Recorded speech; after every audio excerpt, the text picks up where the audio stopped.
Next, please. Pre-room interview with Zoran and Vladimir.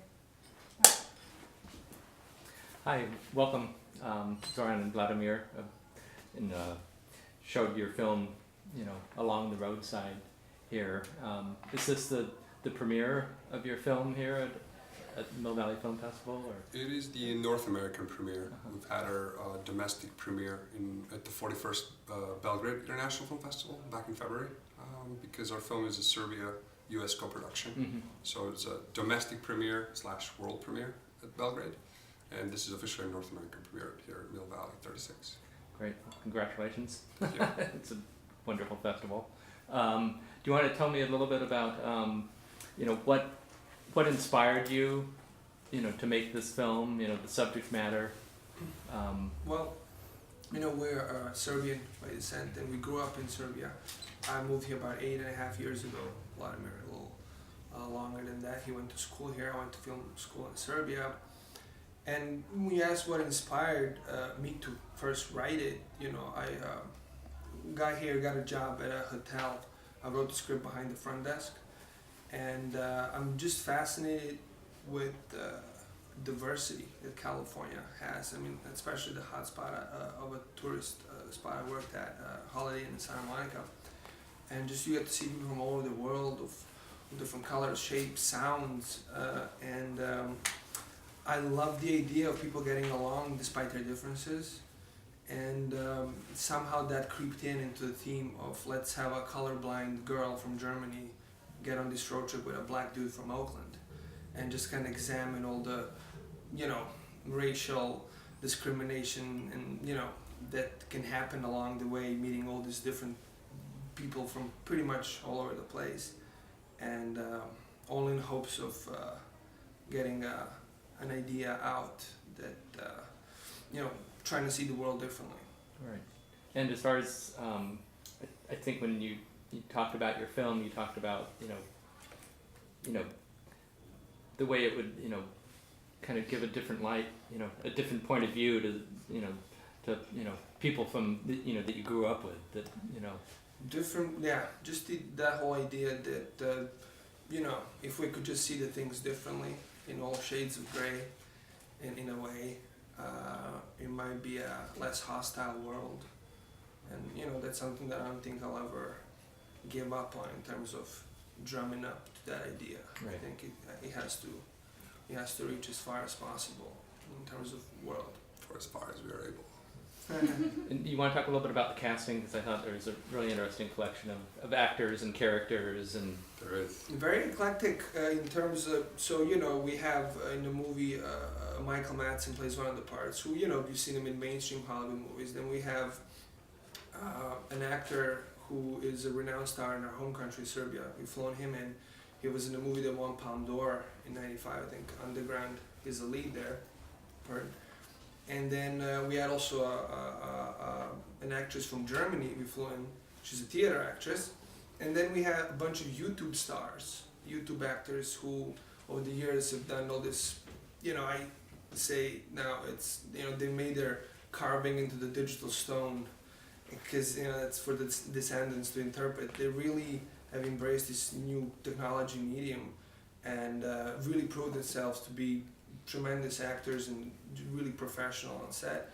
And then we also had some non-actors. And it's just a real weird mix of all these different people in the same movie. did you write any of the characters with actors in mind? Say some of the YouTube actors that that had a. Right. Actually, yeah, that's funny you mentioned. But if you remember the box office girl, there's one scene. There's a girl who she works at a box office. I wrote that part with that person in mind, and she's a YouTuber. You can look her up on the Glow Pinksta. She does chola makeup tutorials, and she's been vlogging over the years. She almost has, I think, 300,000 subscribers. And my girlfriend, who's Mongolian, she showed me that video, chola makeup tutorial, years ago. And I was just like, this person is so funny. So when it came time to write a character for this one scene, I was like, that person from that YouTube video would be perfect. So I wrote it with her in mind, having no,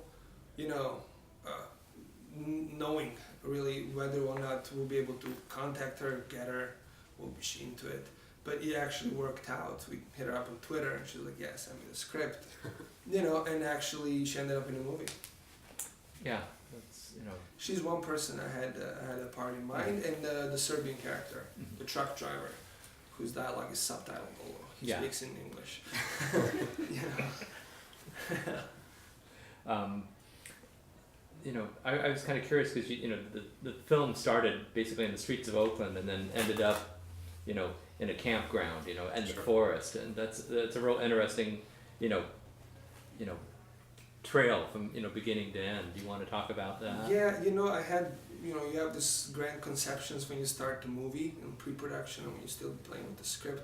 By the time the shooting is done, you hope you have something worth watching in the can. But yes, I'm glad you caught that, because originally what I wanted to do is, in terms of visual aspect of the film and color it, is to have this gradation.